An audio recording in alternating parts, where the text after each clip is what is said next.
What's up, everybody, and welcome back to the Heels and Quads podcast. I'm, of course, Levi, joined by Tommy, as usual. You can And call today me we Tom. have a very special guest. Yes. Very special. Tom Werman, producer, legendary producer, obviously Mötley Crüe, did the ranking videos for that. And I'd seen, he has a book out, was released on November 21st. You can get it through Amazon, link in the description. Turn it up. My time making hit records in the glory days of rock music. And that is what we talk about here. Obviously, we get into a little bit of the technical side, the nerdy side of music production and engineering and all that, which is what I wanted to do. Me and Levi were Yeah, texting before, and I was like, yeah, dude, I want to talk about like geeky that's what I music like. shit. Yeah, Because, I yeah, mean, he's done so many of these. I wanted to make it different for him because, obviously I asked questions about Ted Nugent and Molly Hatchet and Cheap Trick, but I didn't ask for his Kiss story because I watch a lot of Kiss podcasts on YouTube, and they all asked him about they their all Kiss talk story about because it. they're Yeah, Kiss. I don't want to be known as the Kiss guy, even though I make Kiss content. You know what I mean? So just like you don't want to be known just for your fandom of Iron Maiden, Maiden. we're Yeah, music fans. Tom talks about signing Boston and how good their demo was, which I've known that for years. But I even wanted to expand. Like I didn't have enough time, and he was nice enough to stay an extra 20 minutes actually, which was awesome yeah. because I honestly genuinely think he was enjoying talking about something other than people trying to get dirt out of him about, did Nikki Six play bass on this song? Like Yeah, it's and really obnoxious to watch people just dig. Like they got to have a little bit of separation from. And another thing, yes, and another thing to preface before the interview is, uh, I'm sure there's a cookie cutter question or two in there, but that's kind of part of an interview. Is you usually have, not everybody's going to ask different questions, but if you've watched 5 or 6 interviews with him already, sure, somebody might have already asked the same Yeah. question, but we try to come up with our own and at least what we would like to know Yeah. out of it, and maybe something that a guest would like to talk about, like something they haven't been asked before. But Right. it is hard to find that when the internet, every Tom, Dick, and Harry has a podcast, as you stated. Spoiler alert! But No, yeah, there that you was go. before. We had Oh, we okay. had That was gold before before we we even recorded. started Yeah, recording. I mean, we yeah, were already going. When you said that, you're like, this is kind of a softball question, and I'm like, this is what I always want to say. It might be a softball question because we got comments on that Andy LaRock interview we did last year, which this kind of like further fuels my want to do more interviews is when we get a guest like Tom. But yeah, it might be cookie cutter, it might be softball, but here's the thing, not everybody watches every interview that everybody does. right. People that subscribe to our channel might just watch our interviews. So you got to kind of give like the introduction of who this person is and how they became this person. That's why I wanted to start with, we talk about Elvis in the beginning. So it is, people are going to bitch no matter what you do. And I'm sure people will bitch because I brought up D. Snyder in the interview, knowing Hey, that you they know had a what? riff, but I just wanted to give him praise for that album because I think it sounds fantastic. That being said, sit back, relax, enjoy the interview, and thanks for watching and listening. What's up, everybody, and welcome back to the Heels and Quads podcast, presented by Heels and Quads Media. We just wrapped up our Hall of Fame episode recently, and today we have a very special guest, which I will pass over to Tommy to introduce. This to me is like a mecca guest. This is one of those ones going back to the beginning of me getting into music. This was a name that I saw on the back of record covers that just, I'm like, who is this guy? Because he was on everything I was listening to growing up, even if it was just passed down from my dad or whoever it was. But Tom Werman, legendary producer, author, his new book, Turn It Up, My Time Making Hit Records in the Glory Days of Rock Music. Tom, congratulations on the success of the book so far. Amazon is getting blown up right now by sales. I see it. You do. And welcome to the show. Hey, I'd like to know what you're looking at because I can, I see It's number 3 in music producing and engineering, and in, number 8 in heavy metal books. oh, cool. That's great. Great. I think people are surprised that a rock and roll record producer can write a sentence. No. Plugging I stuff in I and turning knobs, Yeah. It's a little I think different. they're more surprised when like a bass player can write a book. Yeah, of course, the bass player jokes. There's plenty of those to go around. Hey, bass I've is heard, vital, man. Low end is vital. Yeah, yeah, I've heard we're bass guys here. I've heard drummer jokes, but no bass player jokes. Oh, really? Really? Well, the drummer can't keep time, blah blah blah, all that. Yeah, of Yeah. course. Yeah. Well, yeah, there are a couple. There are a couple. Yes, yes, of course. The rhythm section, if you will. Well, So, who's, what do you call the guy who hangs around with the band? The drummer. yeah. Or what do you call a drummer who breaks up with his girlfriend? Homeless. Okay. Yeah, Yeah, especially in the I like 80s, that. right? Yeah. I like that. So to open up, I had a weird question because I know you've done a lot of these, and I'm trying, like, obviously, you watch because, like I said, I'm a fan, so I watch you on other podcasts and YouTube channels and stuff.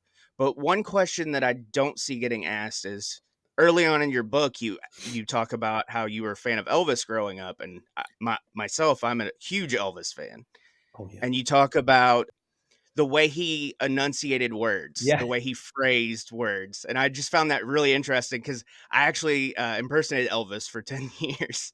Really. So, that's very vital in that when people are kinda putting that voice together is the phrasing. People just think he kinda mumbled. It's not so much like a mumble, it's just like it's his phrasing, but he Yeah. was very articulate. Brilliant phrasing. And Yeah. nobody seems to appreciate that because his behavior was so out there, and his Mhm. movements, that I think his talent was heavily overlooked. He was a fantastic singer. Never sang a wrong note, flat or sharp. And you're right. His verbalization, his presentation, his articulation, his phrasing, and he was fabulous. And I was, once I heard Hound Dog, that was it for me. That's what changed everything. Well, yeah, For then you, I, for you, yeah. it empowered me, and I started. I was already listening to the radio in 1954. I had started around 1952, but when Elvis came, everything changed. It was a radical change. It was aggressive. I loved it. What do you think about the productions? Not so much like, obviously Sun Records, it's very, quote unquote hillbilly, small and everything. But I mean, the sound was amazing. But, when once he moved to RCA and the sound of the production was just, I mean, even now you go back and, I mean, not so much maybe the remastered because everything sounds bigger remastered. But like those original recordings on vinyl sound amazing still. Yeah. Well, Sam Phillips was good. Um, Yeah. and it's surprising when you listen to a lot of Elvis's early hits how little guitar there is. There's a lot of piano, Mm-hmm. and really we didn't notice a change 20 years later, or 10 years later, but it's extremely minimalist, the instrumentation on his early records, and some of them didn't have drums. They just had somebody banging his hand on the guitar. Yeah. um, Or on a guitar case, like on the 68 special. yeah. What was it? All Shook Up didn't have any Yeah. drums. It just had Yep. blank, and But it was mainly piano and guitar slaps. moving from Elvis then into the Beatles, all that kinda, the Yeah, big boom and British invasion, all that stuff kinda brought in a new sound for the youth of America. It made everything exciting, made rock and roll exciting, obviously, again, because, after Elvis went to the army, then he started doing all the movies and stuff and all that.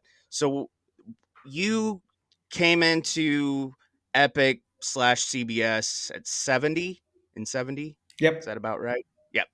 And you were hired by Clive Davis, correct? right. Yeah, which is Which crazy. is I a couldn't yeah, I imagine, saw that little like, snippet. It's like Clive oh Davis. my god. Yeah, yeah. His documentary that just came out a few years ago or whatever it was. I just watched it actually a few months ago, and I mean, his story's amazing. yeah. I was really lucky. It was good timing. But I also came to him from a relative position of strength because I had a real job, and I had an MBA, and I was a musician, and so forth. So I had a position of strength instead of saying, "Hi, I'm just out of college. I need a job."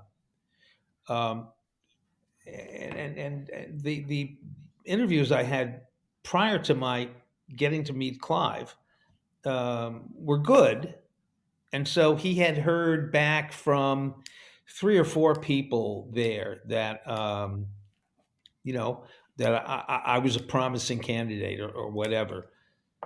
So I went in to meet him, and 15 minutes later, I left with a job, and I went from misery to elation.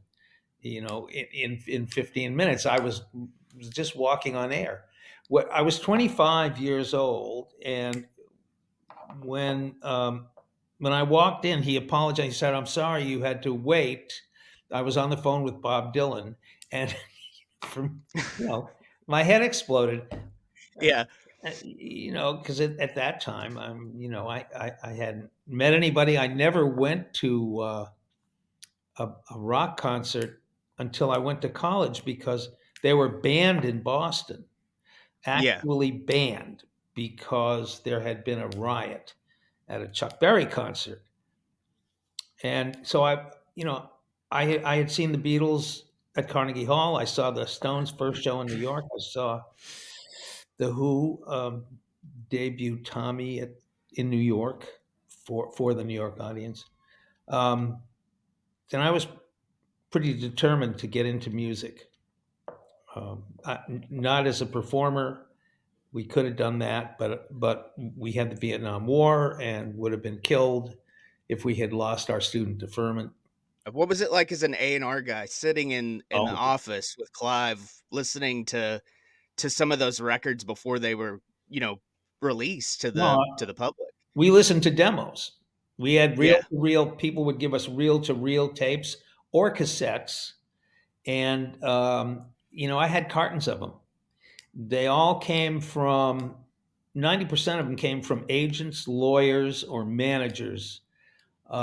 Occasionally from an engineer or a producer. And if I liked it, I'd ask to see the band live, and they'd say, "Well, they're in Champaign, Illinois," as REO was.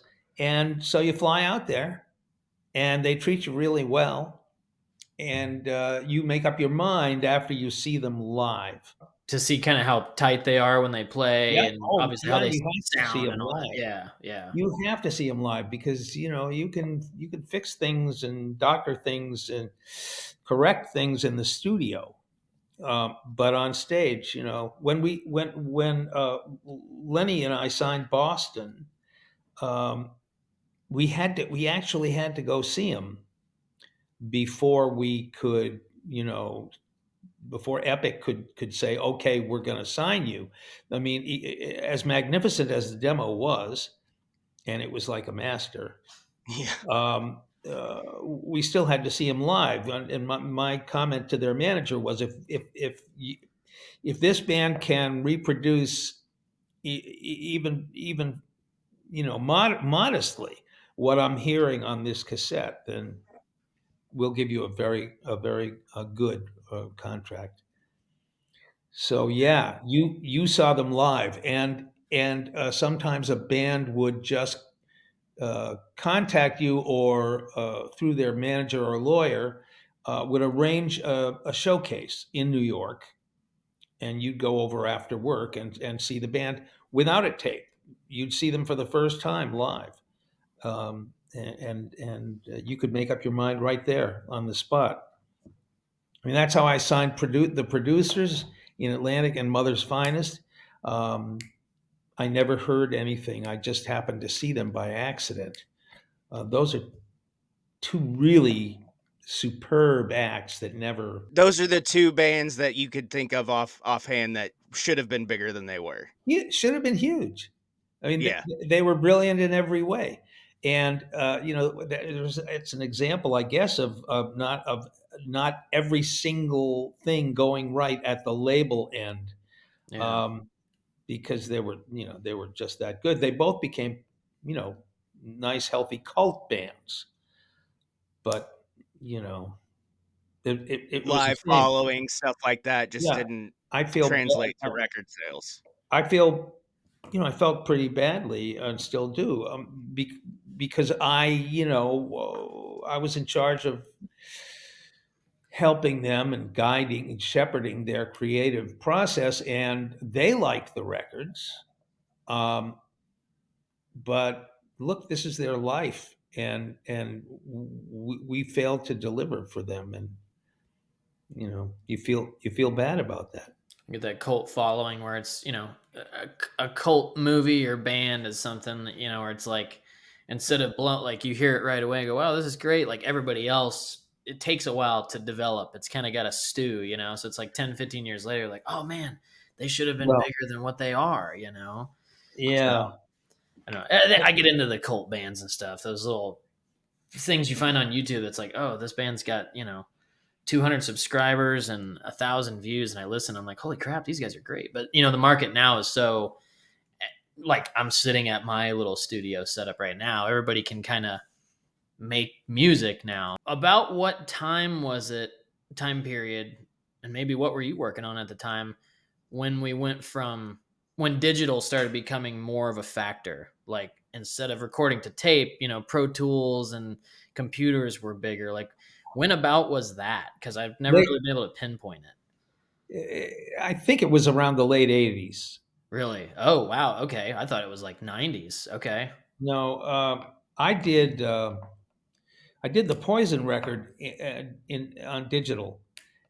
Oh, Um, wow. yeah, not tapeless, Right. but Yeah. Right. it was digital recording. You Uh, didn't have to cut and all that, yeah, I right? think the tape. Right, I think the tape was, I don't know, maybe a half inch rather than analog 2 inches. Okay. And I did it because I knew there would be a lot of punching in, a lot of corrections. Yeah. So like the guitar player would play along, and I'd get into record and then out of record at a place where he had, where he was correcting something. Okay. And if I had done it analog, it would have been much more difficult because there are gaps You have to when cut tape to do that, right? you go. No, I wouldn't have. I didn't cut anything after maybe the drum track. We might put two performances together, Okay. but after that, no. You just correct. You just punch in and, Okay. and and punch out, which is going from play to record to play. Um, anyway, that was digital. Then everything changed, and we were on the way to, you could make a record, a fine record, if you knew your way around a keyboard and a computer, Yeah. and that was it. You could make a record in your bedroom, and everything changed. And after grunge, and after the Seattle bands. Um, Things just got so refined and perfect that for me they're kind of soulless. Right. I'm not moved by much of the new music, although I admit that I don't seek it out. Yeah. I also think that it has something to We do with. agree, so you're good. I, I also think it has something to do with approaching 80. You know, Well, so that's you've Well, seen better times. You've if got it makes you feel any better, I'm 36, and I always say that everything after 1995, I won't touch. right. it's Well, That's my cutoff. that's why it's called classic rock, and Yeah. because for me it was a defined era, and it's over. It's been over for quite a while, yeah. and I just I still listen to music from the 60s, 70s, and 80s almost exclusively because there's so much there that I missed because I was in the studio. because you were working. Yeah. Yeah, I was in the studio all the time. And as I wrote, the last thing you want to do when you're returning from a 12-hour day to your house at midnight or 1 a.m. is listen to music. So Yeah. I didn't hear everything that was out there, and I've listened to songs for 40 years that I still love. Uh, Yeah. I listened to some very modern music that one of the kids of a friend of ours gave me to use at the gym, and it was great for 2 weeks, and then it ceased to inspire me. I used music to you know pump me up. Yeah. I Yeah. and lift more heavier weights and run for Get longer. your adrenaline pumping. And if That's there's no yeah. music, I don't exercise, and I still listen to stuff from the 70s. I don't like listening to myself breathe while I'm like, I want to hear music while I'm working out. Right, right. I don't need to hear myself panting any more than I already do. So, Yeah, I go to the gym basically to listen to music and yeah, pass the time exercising. it's a ritual. It Yeah. really is. I mean, that's it, like, and drive. I drive a lot for my job, so it's like I try to plan out my days of like, okay, what record am I going to listen to? Obviously, Yeah, it's on Spotify because now my truck doesn't even have a CD player. I have a right, shelf full of CDs, but right. I like to pick out what am I going to listen to today, or like I wake up in a different mood every day where it's like, man, I want to listen to some folky country. I want to Oh yeah, listen to 80s whatever. I want to listen to modern crazy heavy, digital BS metal. Would you agree that digital, being that it's so accessible now, and I'm sure I know your answer, but that the modern music is kind of tainted by that. Just anybody can just bam, there you go. There's no like me, for instance, I can just delete and re-record guitar tracks over and over and yeah. over and tweak them and make them perfect. And You can so make them perfect. That's the problem. that's the problem, is because Everything's perfect. Everything's perfect, and a whole lot of sampling, so that you get one single solitary snare hit, uh, you, and they make it every single right. snare hit There's the same no, way. yeah, the dynamics are the same on every single snare. Yeah, when you multiply that by all the sampled instruments, Yeah, you get a product that's I don't know, somehow doesn't inferior. breathe. And I don't think the songwriting is as good. I I'm reluctant to channel my parents by saying you call that music, but But it's not wrong though. I mean, that's how I feel. I'm I feel that 30 it's and I feel that way. right. It's more rhythmic entertainment, Yeah. Yeah. than music to me. But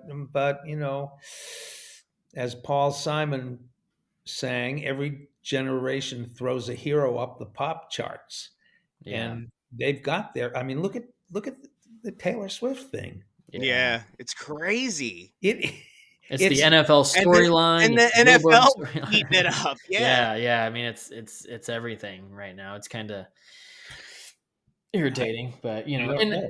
apparently from what I've heard, she is this is just hearsay because I'm not a Swiftie by any means, but apparently she is like a good musician and writes her own music. Is Yeah, that yeah. But I'm really? sure Yeah. Yeah. I don't know. there's got to be something.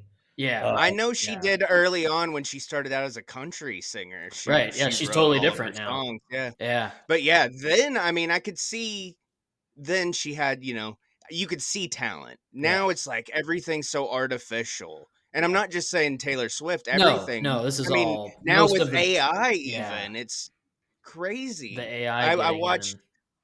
Tom, I don't know if you're familiar with Rick Beato. He has a YouTube channel. oh He talks about yeah, music how theory and stuff. he constructs Yeah, songs. He's Yeah, incredible. he's Yeah, he's amazing. He is he's amazing. fantastic.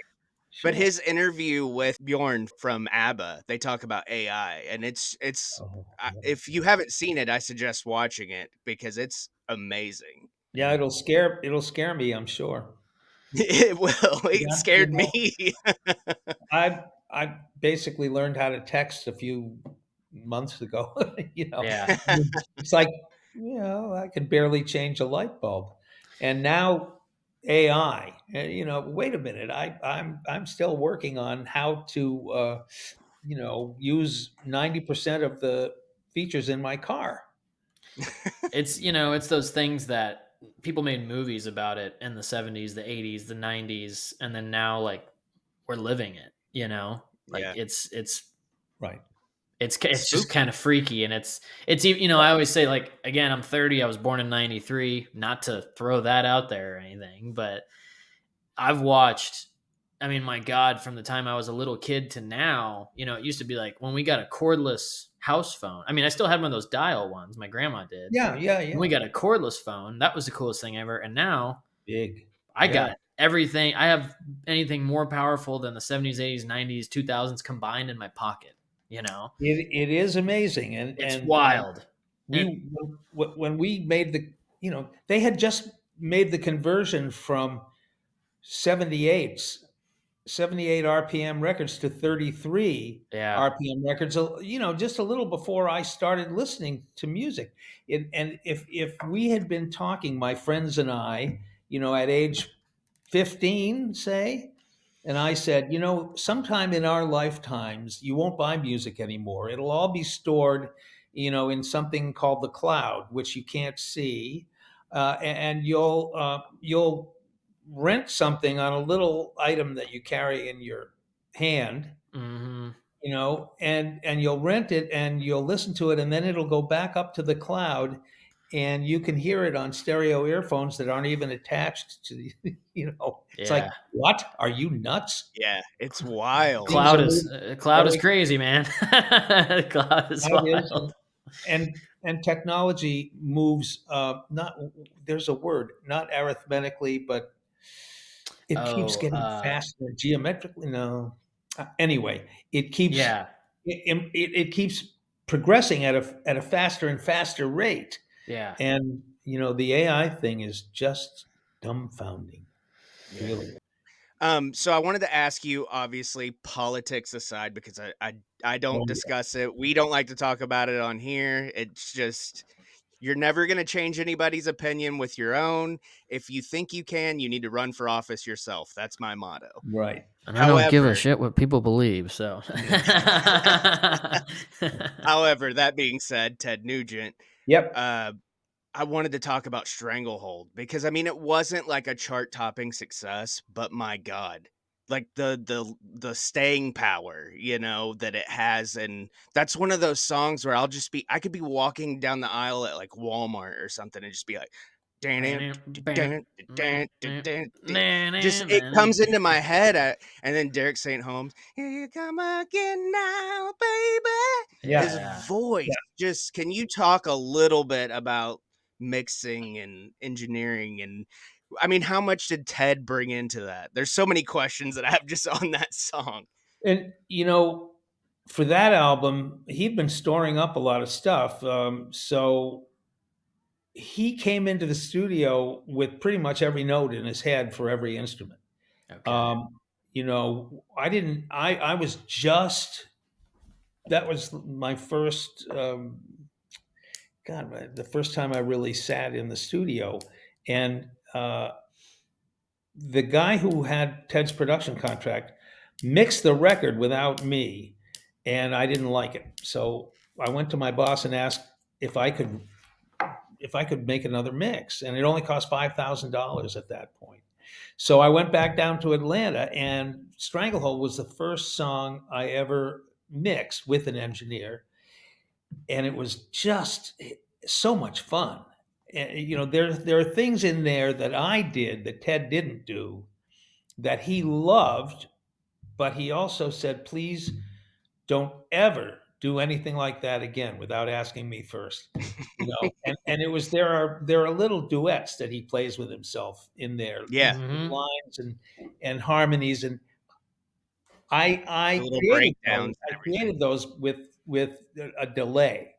We'd record it onto another tape deck and then play that tape deck so that it started after. It was like row, row, row your boat. You'd start that later, and you could continue to put successive layers over the original, and it would turn into a harmonic chorus.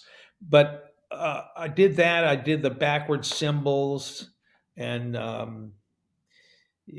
had the CBS union engineer who had to be at the session because it was a union. CBS had an engineers union, and one of the rules was if you're 120 miles or something like that within the location of a CBS studio, and you're using another studio within that range, you had to use a CBS engineer. So he sat in the lobby and read the paper. But I went out and I got him. I got him because nothing was computerized at that time. Oh yeah. And I said, okay, every time you hear this cymbal, just switch it to the other side. And so he sat there and panned the cymbal, the backward cymbal. Um, you'd get five guys lined up at the console, reaching over each other, practicing their mix moves, and you do Mhm. the best you can, or you could, but you always had to settle because you couldn't get absolutely everything you wanted. Right. So we settled later on. The faders moved by themselves. You do something, computer would remember it, so you could refine your mix infinitely. But Stranglehold is a threatening song. Yeah, I think we retained the threat, and Ted does some really fine playing in there. And you're right, no politics. Yeah. He outside of his politics, he has a lot of integrity. He's a fascinating guy, and Very. it's very hard. It's hard for me to explain to people why I still talk to him. Yeah. Yeah. Well, I mean, I don't even hunt. I live in the South. I don't hunt, but I found myself watching his hunting show when it was I on used to in watch the it all like the early time. 2000s Yeah. Yeah, just because it was Ted Nugent, I was intrigued Yeah. by him. My He's mom a loves fascinating character. Ted and would watch the show all the time. So I'd come Yeah. over or be walking in the living room and she'd be watching Ted Nugent. I'm like, oh shit, dude, Spirit of the Ted Wild. Nugent, man. Yeah, yeah, Spirit of the Wild. yeah. Yeah. Yeah.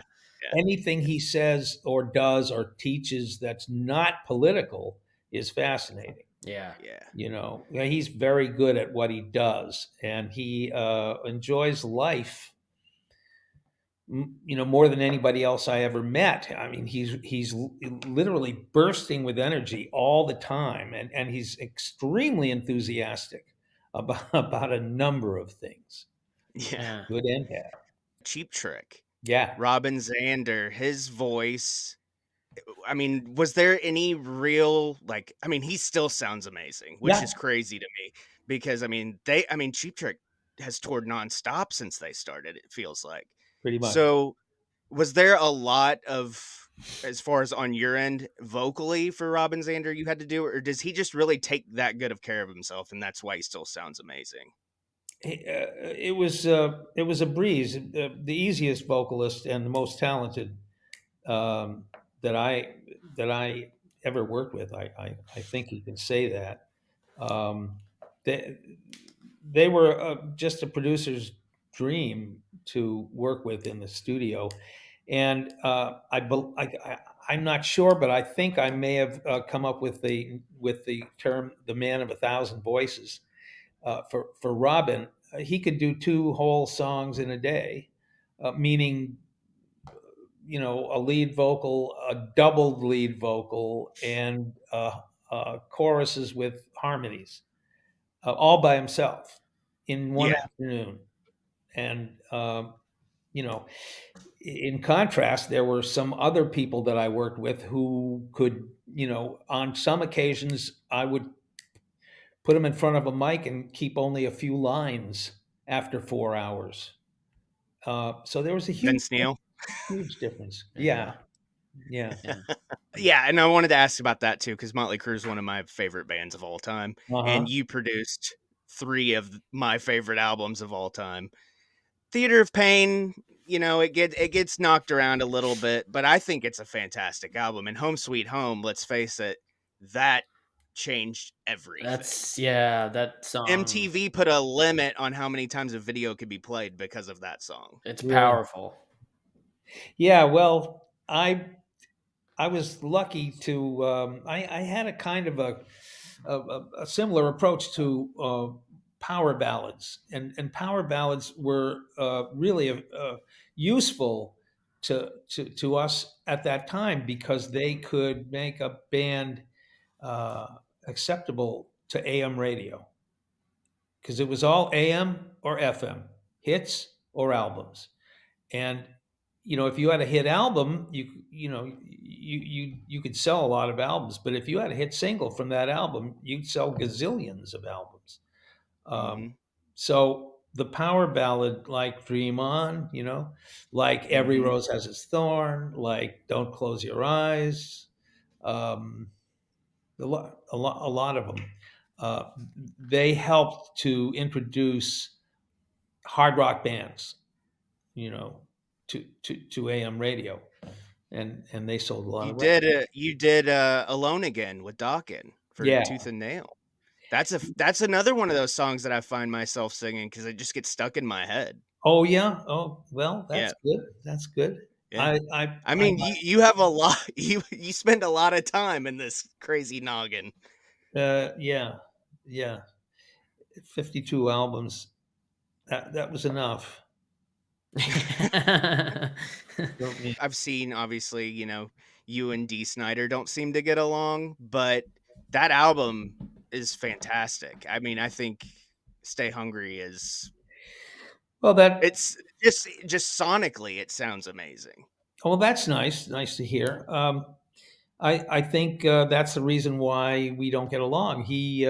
I think he was very, very uh, unhappy about sharing credit with me because they were working for 10 years as a band, and the president of the label called me and said, "I think you're the only guy who can make a hit record with these guys. I can't get them arrested in America. They're big in Europe. Yeah, they went to London to break originally, correct? I, I don't know. I didn't know anything about them." Oh, okay. Um, and so, I went to see them, and of course, if the president of a label calls you and asks you to do a record, you do the record Yeah. because it's going to get the first class treatment. Um, anyway, so they had been working for 10 years. All of a sudden, they get this blockbuster album, but it's produced by a guy who's already had 10 or 15 gold and platinum records, and people expect a hit from that guy. And Deep put in a lot of work, and I think he was just interested in taking all the credit or most of the credit. And I don't care anymore. It's like the guy has issues. Let him trash talk me. It's fine. I'm retired. I'm happy. You know, D's rich. Uh, and, Yeah, and yeah. Who in his book, cares, man? He's in loud. his book, he says I completely destroyed their 5 million selling album. you know, Yeah, how do you do that? How do you do that? right. How can you destroy something that sells a Right. gajillion records and sounds great? Well, that's Yeah, it's exactly that. multi-platinum. 3 That's million why copies by 1995. it's a bit puzzling, but Yeah, that's a I'm word not. for it. And I'm not like trying to dig to get dirt or No, no, anything no, and no, get a no, no, no. blurb anywhere or anything like that. I was originally just trying to give you props for making a great album, Well, but Yeah. thanks, it turned into that. thanks. But I Yeah, had to preface by saying you and D. Snyder don't get along. One Chicken more salad out of thing. chicken salad. I mean, there you go. Yeah. yeah. Sow's ear. Turn a sow's ear into a silk purse. Yeah, yeah, yeah. Yeah. There you go. I know you've done a thousand Kiss podcasts, so I'm not even going to ask for the Kiss story. It's out there. People can find it. But I wanted to ask about Molly Hatchet. You talk about how you found Leonard Skinner epic, turned him down, but Molly Hatchet was kind of like that. I almost think, like sound wise, Molly Hatchet was like Leonard Skinner on steroids. Yeah, they were a little less syrupy, a little harder, I think. Yeah, not quite as smooth Yeah, because they had three guitarists, and one was brilliant, one was very fast but a little sloppy, and the other was not that interesting. But I had to give each of them equal time. You know, right. on the record, Dwayne Roland. You can hear his parts stand out quite obviously. He never looked at his neck. He would kill with a solo. Then he would double it, and he still didn't look at his neck. And he was perfect. Um, Note for note, both times. oh yeah, oh yeah, absolutely. And he was a very modest guy. Very, Dave Lubeck was the absolute ruler of that band, and he was the one who was very fast and occasionally a little careless. But he valued speed over accuracy. And then Steve Holland was the third guy, and yeah, I just I wasn't excited about him, but I had to fit him in. So you can hear like the end of Dreams. I believe that they trade off and they do 1 2 3 1 2 3 1 2 3 Yeah. all the way to the end, and it's quite obvious who's doing what. But Mhm. they were great. I loved them.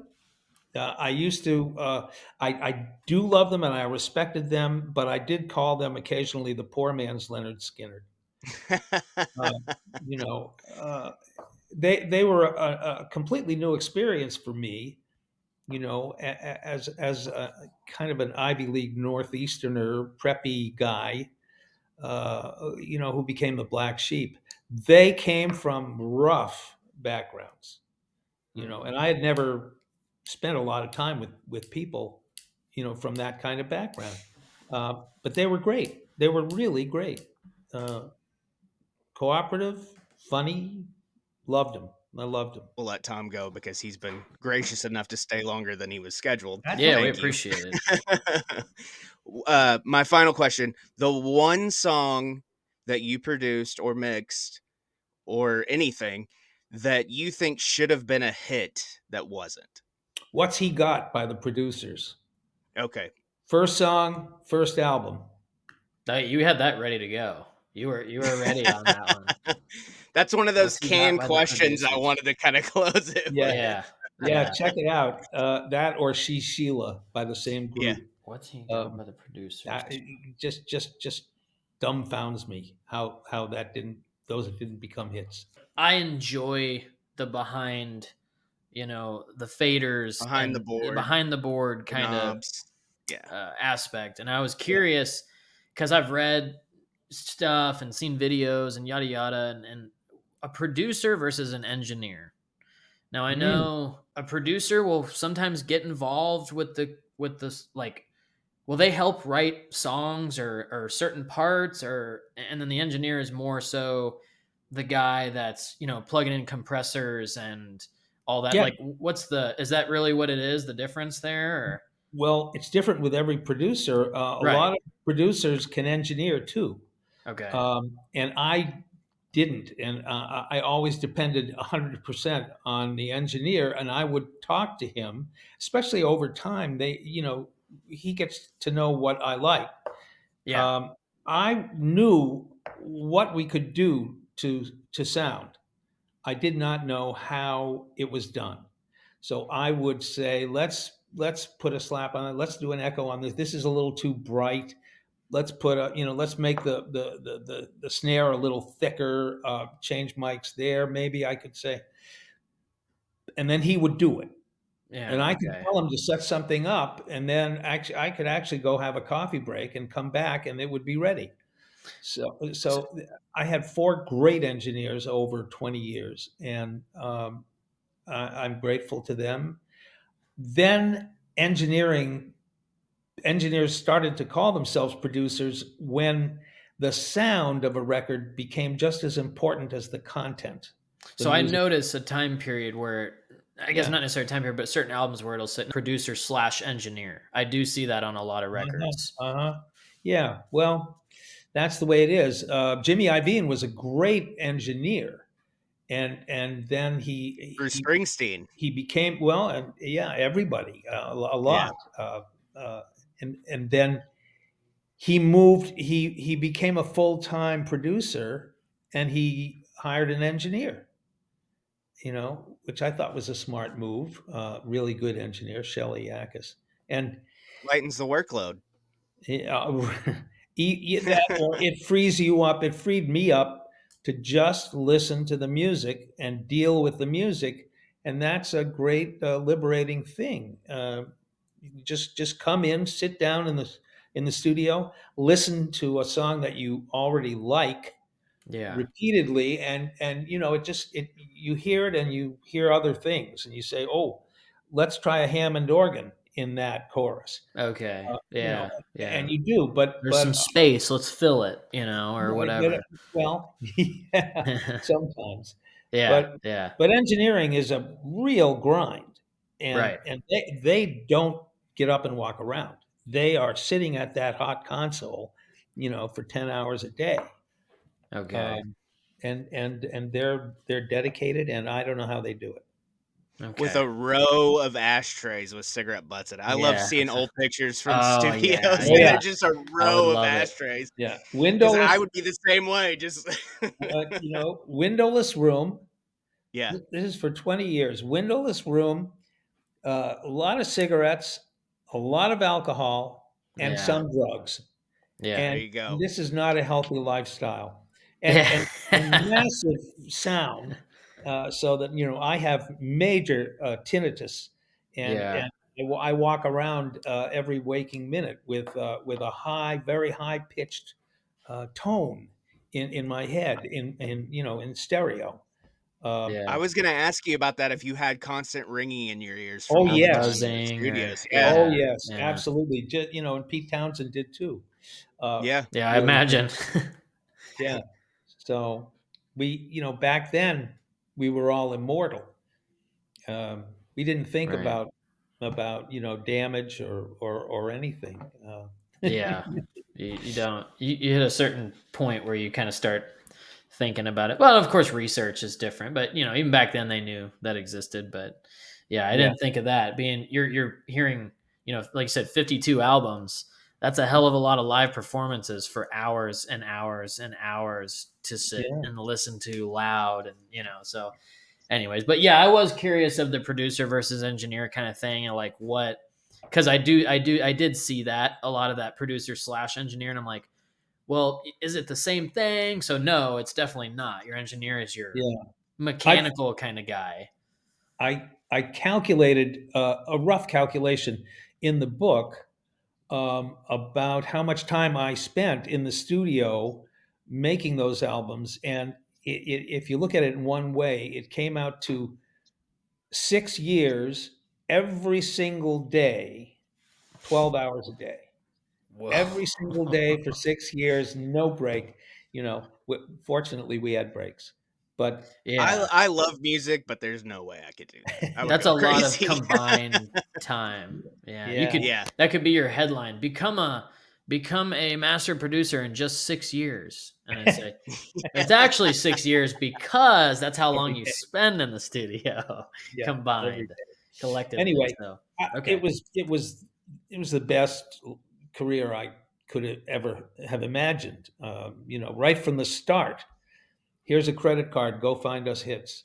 Bam. That was it. yeah, that's You're pretty And it's 25 awesome. years old, and what could and possibly be better?